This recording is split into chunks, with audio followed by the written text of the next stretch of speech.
First question of the day from Fordo BTW says, do you think the Sixers can trade for Buddy Hield or Zach LaVine? Man, I wouldn't put it past Daryl Morey at this point. I think Morey could absolutely pull something off. I just don't know how. Probably not Zach LaVine. I think Buddy Hield's probably a little bit more likely. But what are you going to give up? Are you going to give up Tobias Harris? I don't know. Are the Kings even going to take that? I don't know. So it kind of just depends on what the Kings are asking for Buddy Hield. I think Zach LaVine's probably a little out of their price range, though. Solo Oso says, will LaMelo be better than Lonzo this year? I think he will. I think Lonzo still has potential to be really solid. He's a great defensive player, but he is what he is at this point. He's not a great shooter, but he's good enough. He's a great athlete, but he doesn't get to the rim well enough. I think LaMelo has a chance to be better than him this year alone because he's going to put up good numbers in Charlotte because that's a bad team. So, you know what? I'll say yes. I do think LaMelo could be better than Lonzo Ball. Let's go to Daniel Onwu Egzabuzi. I'm sorry if I butchered your name, but I wanted to try it. So we'll call you Daniel O. So which teams make the finals from both conferences? Ooh, good question. So originally, I picked the Warriors to come out of the Western Conference, but now Klay Thompson's down and out. I don't think that's going to happen. In fact, I think they're like a 6th seed in the Western Conference. So I know this is a boring pick. I know you guys are going to boo me, and that's fine. You can boo me for it. The Lakers, they're going to come out of the Western Conference. They are the team to beat in the West. I think they will be right back there at the top of the Western Conference. Out of the East, again, I know it's boring, but they're in urgency mode. The Bucks have to make it. They have to make it, or else Giannis is gonzo. So I'll go Bucks and the Lakers, but you could convince me of a few teams in either conference. Master and I says, how valuable do you think the Pacers think Oladipo is to them? I don't know. I've been trying to figure this out all offseason because I thought they really wanted him to go, and then they acted like they really wanted him to stay. They should act like he's really valuable and really value his recovery because if he's 100%, that's an all-star that changes the dynamic of that team. Because if you have Brogdon next to an all-star Oladipo, TJ Warren next to an all-star Oladipo, Domantas Sabonis next to an all-star Oladipo, everybody on that team is better. So hopefully they think he's valuable, but I just don't know. BB says, why all say about Cunningham as protected number 1? So Cade Cunningham, obviously of Oklahoma State. Go freaking Pokes, pistols firing, baby. He should be the number 1 pick. And I don't know if you watched the game against UT Arlington. It wasn't pretty for the Pokes. But for Cade Cunningham, man, 20-10 in your NBA debut or your NCAA debut. You know the last Big 12 player that did that? Michael Beasley. Michael Beasley went number 2 in the NBA draft. Didn't have a great NBA career, but he still went number 2. Cade Cunningham is a 6'8" point guard. He's a little sloppy sometimes with his handle still, but trust me, you want to take that kid first overall. You could also convince me of a guy like a Jalen Suggs out of Gonzaga, or Jalen Green is the kid that's going to be in the G League. All those guys could definitely be number 1 picks. And if you want to know who the number 1 pick is going to be next year, oh, baby, we're going to break some records next NBA draft. You're going to want to make sure you subscribe. YouTube.com/chatsportstv. Also, be a part of our Noti Gang. I think Harrison Graham was the first one to say that. Be a part of the Noti Gang by clicking that bell, making sure your notifications are on as well. 2K Nola with the super chat says, if Lonzo increases his scoring consistency and Zion stays healthy, are the Pelicans a top 5 lock? No. There are teams better than the Pelicans. Even if Zion is healthy and Lonzo increases his scoring, you still have other question marks around that team. I'm not ready to say they're a top 5 lock. They're still super young depth-wise. I think they're probably top 8, but not top 5 quite yet. But good question. Blada says, Lonzo Ball to the Mavs, perimeter defense and secondary ball handling. It depends on what you're giving up. Because if you give up the right pieces, sure. Producer Sam, he's a Mavs fan in the background. He's shaking his head no. It depends on what you're giving up. But in all honesty, I don't know if there's anybody on this Mavs team now that I would give up. Had they still had like DeLon Wright and Justin Jackson, sure, I would have just tossed them aside and taken Alonzo Ball.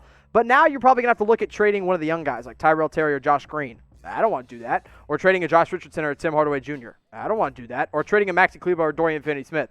I don't want to do that. So, unless it's like a second-round pick, sorry, I'm not going to trade for Lonzo Ball, but I do think his defense would really help this team. Kevin Hankinson says sleeper MVP. I know it's not a sleeper, but, I mean, he's the number one pick right now is Luka Doncic. I mean, if the Mavs are top 4, he's got to be an MVP candidate. Steph Curry is, in all honesty, was my pick before Clay went down again, but I don't know if he's going to be able to make that jump or make that play this next year. So, I don't know if it's a sleeper, but I'll go with Luka Doncic. If you want to go sleeper, Kevin Durant coming off that Achilles injury. I think he might be able to pull it off, but I'm leaning Luka right now as my MVP pick. Saraf123 says, which team that missed the playoffs last season gets in next year? Ooh, there's 2 teams that immediately come to mind. Number 1 is definitely the Phoenix Suns. I have the Phoenix Suns number 1 right now because of the great offseason they had in going out and getting Chris Paul. That's a team that could very easily make a jump into the playoff picture. I like what they have. I like what is coming on that team right now, especially, obviously with Jay Crowder, Chris Paul. They went out and signed solid veterans as well. That's a good team. That's a team that should have made the playoffs. They were very, very close after they went 8-0 in the bubble, but now they have a real chance to make that jump. In the Eastern Conference, I would go with the Atlanta Hawks. That was a team that missed the playoffs and could have gotten there. But the other Western Conference team, and this is so obvious, it's the Golden State Warriors. They should have been in, if they were 100% healthy last year, but they weren't. Now they are 100% healthy, and they have an addition of James White. Well, not 100% healthy, obviously, because Klay Thompson, but they add James Wiseman. They get Nico Mannion on a 2-way contract. They have a solid backup in Brad Wanamaker, and they bring back Kent Bazemore, who knows the system pretty well as well, and they traded for Kelly Oubre. That's a team that, if Steph Curry is 100% Steph Curry, that's a playoff team easily. So my 3 teams, the Golden State Warriors, the Phoenix Suns, and the Atlanta Hawks. Those are the 3 teams that I would absolutely watch out for. Some people I see in the live chat right now are saying the San Antonio Spurs. Absolutely not. They're not even sniffing the playoffs in the Western Conference. But you can make your comments heard in the live chat or in the comment section if you're watching this at a later date. Which non-playoff team from last year makes it in 2021? Maybe you agree with me. You think it's the Hawks, the Warriors, or the Suns. Or maybe it's all 3. Or maybe it's a totally different team like the Minnesota Timberwolves. I could see that as well. The New Orleans Pelicans could be a team that you could make the argument for as well. There's a lot of teams in the West that could absolutely be in there. But go ahead and shout yours out in the comment section. And speaking of the Atlanta Hawks, they got their jerseys available at chatsports.com/NBA jerseys. Go pick up any team, any player that you want available today at this link right here. It helps us out when you go click on that link, so please go check it out, chatsports.com/NBA jerseys. The best thing, the absolute best thing that Fanatics does is a thing called jersey insurance, so that when you go buy a jersey, maybe you get Giannis's jersey, and then he leaves Milwaukee. Guess what? They're going to replace that jersey for free, but only when you go to this link. One more time. You can see it on the screen. It's just that obvious. Or maybe you just got your headphones in. You're listening to me while you're on a little jog. Chatsports.com/NBA jerseys. Make that little mental note in your head. Or if you're watching with us, open up another tab, open the link, type it in your computer, and then make sure you bookmark it, because that is the best place to go to get awesome jerseys at an awesome price. Zay and Jay says, what do you think the Magic need? To get into the playoffs. I don't like this team right now. They're interesting. If Jonathan Isaac is healthy, they would definitely be in the playoffs. But right now, they're just not there. I like Cole Anthony. Go ahead and develop him. They need a true point guard. I know Markelle Fultz was a lot of fun, but you need a real, legit point guard, and they just don't have that right now. Maybe they also need, I don't even know. I guess that would be the main thing that they need. But look, if I'm the Magic, I'm selling low on everybody. I'm getting rid of this team. I'm rolling out with Markelle and Cole Anthony and Jonathan Isaac and Al-Farouq Aminu and Chumo Kiki and, well, I guess not Al-Farouq Aminu. Try to trade him away as well. See what you got, and then tank for a top 5 pick. Nola Pelicans fan says, is Steven Adams a good fit on the Pelicans? I want to say yes, because I believe Steven Adams could be a good fit on any team. The problem is the floor spacing on that team is terrible.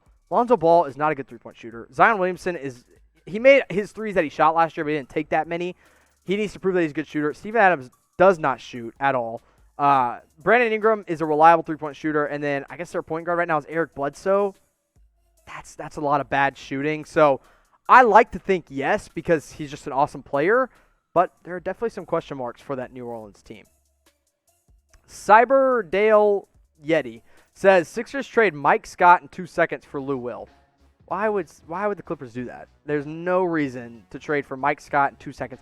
The Clippers could get so much more for Lou Williams. He's sixth man of the year like multiple times at this point. So, no, Clippers say no in that situation. John Anqui says Sabonis to the Warriors. Is Wiggins enough for this trade? I'm going to say no. I think Andrew Wiggins is solid, but Domantas Sabonis made an all-star team last year. And Sabonis kind of changes that Warriors team. I think he takes them to a whole nother level. So I think the Warriors say yes. I think the Pacers would say no. Now, if you go Wiggins and maybe Minnesota's pick, that might just do it. But I don't think you give up that much for the Golden State Warriors, especially because you got James Wiseman now. So do you want to take the ball out of his hands a little bit? I don't know. Maybe not. Now, I think it might be Steph Curry, but I'm also leaning Luka Doncic right now. Who do you think will win NBA MVP this next season? Let me know in the comment section who you got. Give me your award picks for who you think will win MVP. Steph Curry, Luka Doncic, Kevin Durant, LeBron James, Anthony Davis. Make your predictions heard in the comment section or in live chat. Aloha RX says, Michael Beasley to the Lakers. No, thank you. The Lakers have one more open position. If you're going to use it on a guy that's reliable. Michael Beasley is super fun to watch in street ball and in the pickup games and, his highlights from his first couple years in the NBA. He's not good anymore. He's not going to make it in the NBA. He can't stay out of trouble. No. Let's go to Chris Turner. It says, will Myles Turner get traded this offseason? I don't know if he gets traded in the offseason because, literally the offseason is like 2 weeks long at this point. But I do think he gets traded before the NBA trade deadline. He's a guy that, they've been trying to trade since Sabonis really made the All-Star team. They just don't like the fit that much. And there's going to be some teams that come calling about Myles Turner. If that three-point shot proves reliable, got to make that deal because he's going to be an awesome player on the right team. So go ahead and make your predictions because I'm saying yes. Do you think they will trade him? Eventually. Maybe not the offseason, but at least before the deadline. Will they trade Myles Turner? Type Y for yes or type your in for no. Rico Rodriguez with the super chat says, do you think Russell Westbrook to the Cavs for Kevin Love and other assets or trade to the Clippers for a Chris Paul package first time? I don't think the Clippers would give up what they gave up for Chris Paul for Russell Westbrook right now. I just don't think it's a great fit. Also, the Cavs with Kevin Love, do you want Russell Westbrook taking minutes away from Colin Sexton and Darius Garland right now? I say no. So I don't think either of those things happen. I don't think he really is a fit on either of those teams. Right now, for Russell Westbrook, I don't know who wants him. I literally have no idea unless it's the Knicks. So I think both those teams say no on that one, Rico. Let's go to the main man, Dano212. Says, does the Raptors drop off from last year? What seed are they? I think they're going to drop off a little bit. I think they're probably closer to a 6 seed this next year. It's hard to doubt Nick Nurse because he's such a great coach. But, losing Gasol and losing Serge Ibaka, those are big losses. So, I think they will take a little bit of a step back, but not a huge step back. I still think they're a playoff team in the Eastern Conference. Andre Joshi says, any updates on the Mavs? Do you think they have the best duo after AD and LeBron in the West? I do. Kawhi and PG are good, but the fit isn't as good as Luka and KP. If KP is 100% healthy, that is the second best duo in the Western Conference. Nobody is Anthony Davis and LeBron. Nobody. That is by far the best duo in the NBA. But Luka Doncic and Kristaps Porzingis, nobody's touching them if they're 100% healthy outside of LeBron and AD. So, yeah, I think they absolutely are. Any updates, though? They re-signed J.J. Barea. Nothing crazy right now. Now it's all about training camp. They're bringing 16 guaranteed contracts in. They have two two-way guys, so they have 18 people. That leaves – they also have Devontae. So I think their training camp's full. Freddie Gillespie, Devontae Patterson, and then Nate Hinton on the two-way contract and Tyler Bay on the two-way contract. Their training camp's pretty much filled up. Now we'll see who gets the last guaranteed spot. V-Claps YT says Tyreke Evans to the Lakers. Didn't Tyreke Evans get suspended for PEDs or something? I'm pretty sure that's why he wasn't in the league this last year. So I don't know how he's going to be. I don't know what level he's even at right now. I don't know when the last time he touched a basketball was. So, if I'm the Lakers, I'm going to go out and use my last roster spot on a shooter like Kyle Korver, who's still available in free agency.